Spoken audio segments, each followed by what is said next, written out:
Blip, blip. Okay, for some reason it takes a few seconds before the video starts working. So I'm doing another fat finger demo of Emacs, and we're going to talk about customization, specifically the customize feature of Emacs. Where is it? No, I can't find Emacs. Okay, so let's get the Emacs started. Oh, there's garbage that I got here. Okay. So the first thing that we have here is that you can see that it gives us the option to customize the startup, right? So if you click on here, if you're using a mouse, or right here, you press enter, and it's going to tell me that we have the easy customization. So I can inhibit the default init. I can inhibit all these menus. I can set an initial buffer choice. I can set an initial. Let's change the initial scratch. Click here to see more. Let's say what the value is. And let's say here. Let's say this is my custom message.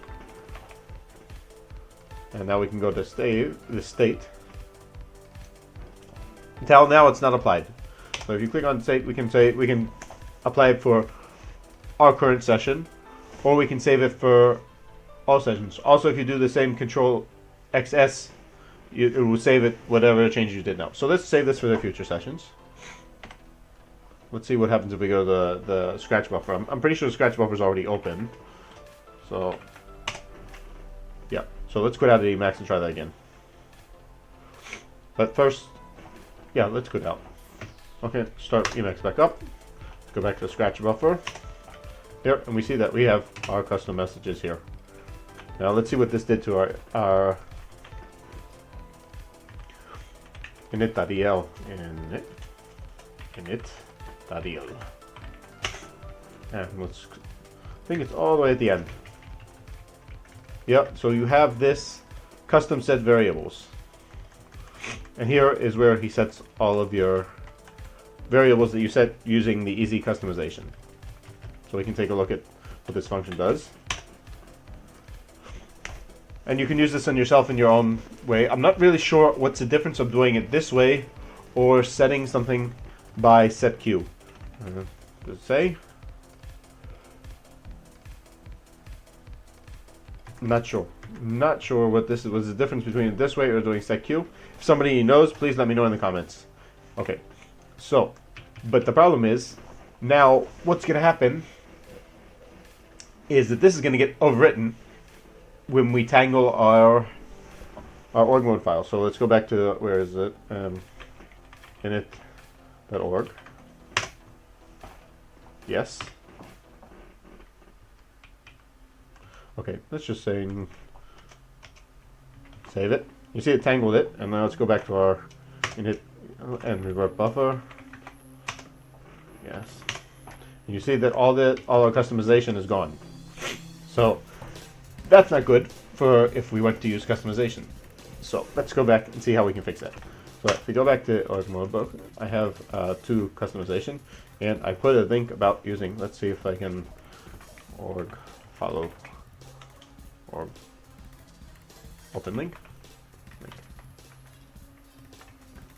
Link.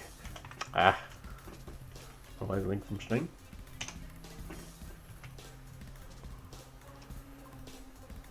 That's weird. Don't remember it's let's see. Oh, that opened my command log. That's something else that you can see, that you can get the menu org hyperlinks, store link, next link, follow link, Control C, Control O. Okay. Control C, O. Here we go. Okay.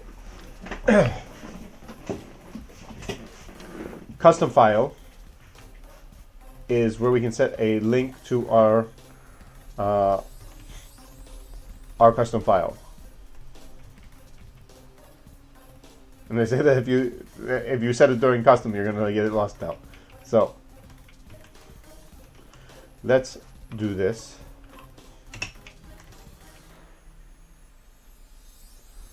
Here it says it's going to tell you where that you're going to be setting the custom files for.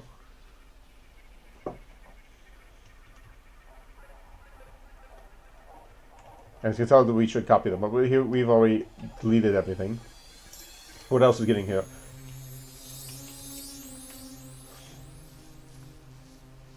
But we don't need to worry about that. So I suggest that you take a look at this if you already have customizations you was doing. We're going to take that and we're going to put it into our list.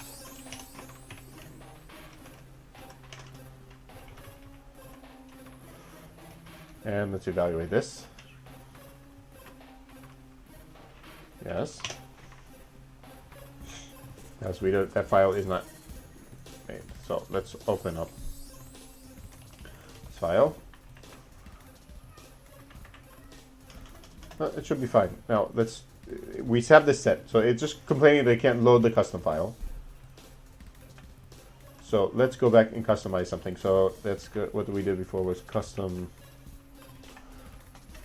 Nice. Let's see, what was it? Let's do browse. Take a look at what we've got here. Convenience files, binding keys. What was it? Display.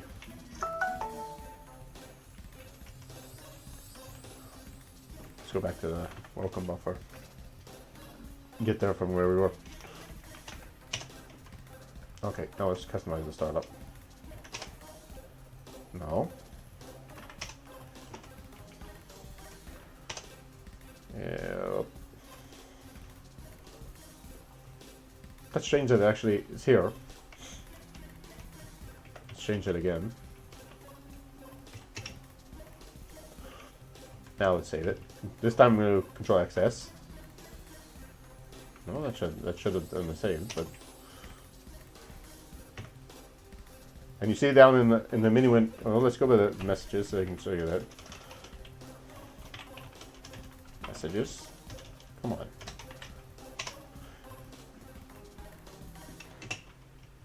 Here it says that it wrote it to our custom emacs custom. We can take a look what's in there.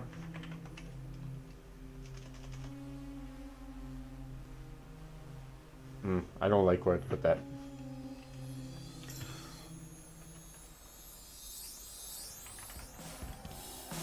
I'm going to move that, but let's say, just for now so you get the idea. And it's set up here. We set up our custom variables, set up our custom faces. If you go back to emacs, image.il, sorry. You see that none of that stuff is here. Let's do the revert buffer. Yep, none of that stuff. Now, I want to check that I don't have a .emacs. Oh, no, I don't. Okay, great.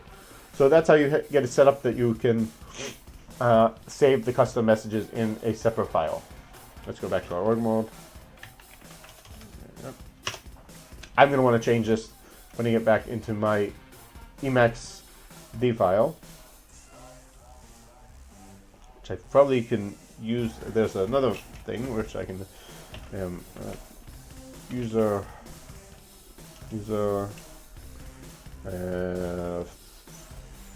no. There's another place that you can get to the emacs, our emacs D file, our directory. So yeah, that's how we set up our custom file that you can use it. What I'm actually going to be using this more for than using customization, because almost anything we're going to want to do for customization of how the look and feel of emacs is, we're going to want to do in our org model file here. But this is good for using if you have different setups on different machines. Like on my machine at work, I'm going to want to set up my email to be different. Maybe saving authorization tokens, something like that. This is better to be in a secure file. Or I want to set up certain paths to certain executables that might be different on different systems. So that's a good thing for using this customization for. You can also go in, because we're loading the file, you can add emacs list there too, and it'll also load up. So I'm gonna make this commit with this using my Git, which we should have my Git status. Yes. And this ugly thing again. For some reason I got that. Ah, I did something else at work today. Yeah. Commit this using a custom file location. And I will push this up.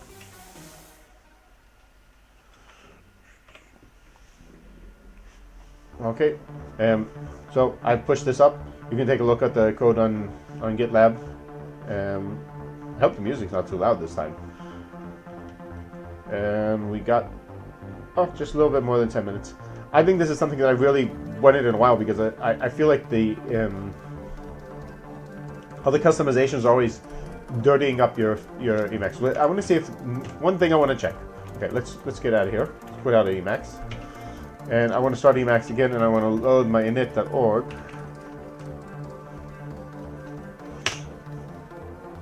See, now it's asking me if I want to use this variable, and I want to do this all the time. And that's exactly what I wanted to happen. Now it saved it into our safe variables. That means it's not going to ask us anymore. But anytime that we do run this on a new system, it will ask us, which is that you want it to do. You want it to ask if it's running something that you might feel safe. You want to be able that you can verify it. This is exactly what I wanted to do. Happy with that.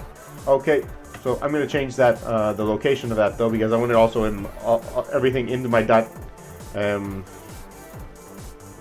.emacs.d. Because I do synchronizing over my other machines, and I want to make sure that it's always in the right place. Okay, so that's enough for now. Let me know what you think. Let me know if I get something wrong. Let me know what's the difference between using setQ and using the set custom variable method. Okay, all done.